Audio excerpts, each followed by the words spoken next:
என் ஜனத்தின் ஆபத்து நாளிலே நீ அவர்கள் வாசல்களுக்குள் பிரவேசியாமலும் அவர்கள் ஆபத்து நாளிலே அவர்கள் அனுபவிக்கிற தீங்கை நீ பிரியத்தோடே பாராமலும் அவர்கள் ஆபத்து நாளிலே அவர்கள் ஆஸ்தியில் கை போடாமலும்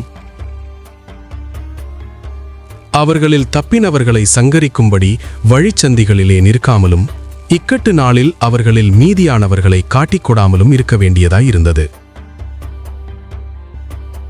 எல்லா ஜாதிகளுக்கும் விரோதமான நாளாகிய கர்த்தருடைய நாள் சமீபமாய் வந்திருக்கிறது. நீ செய்தபடியே உனக்கும் செய்யப்படும். உன் செய்கையின் பலன் உன் தலையின் மேல் திரும்பும். நீங்கள் என் பரிசுத்த பர்வதத்தின் மேல் மதுபானம் பண்ணினபடியே எல்லா ஜாதிகளும் எப்பொழுதும் மதுபானம் பண்ணுவார்கள். அவர்கள் குடித்து விழுங்குவார்கள், இராதவர்களைப் போல் இருப்பார்கள். ஆனாலும் சீயோன் பர்வதத்திலே தப்பியிருப்பார் உண்டு. அவர்கள் பரிசுத்தமாயிருப்பார்கள். யாக்கோபின் வம்சத்தார் தங்களுடைய சுதந்திரங்களை சுதந்திரித்துக் கொள்வார்கள். வீடியோ பிடிச்சிருந்தா லைக் பண்ணுங்க, ஷேர் பண்ணுங்க. அடுத்த வீடியோக்களுக்கு சப்ஸ்கிரைப் பண்ண மறக்காதீங்க. தேவன் உங்களை ஆசீர்வதிப்பாராக.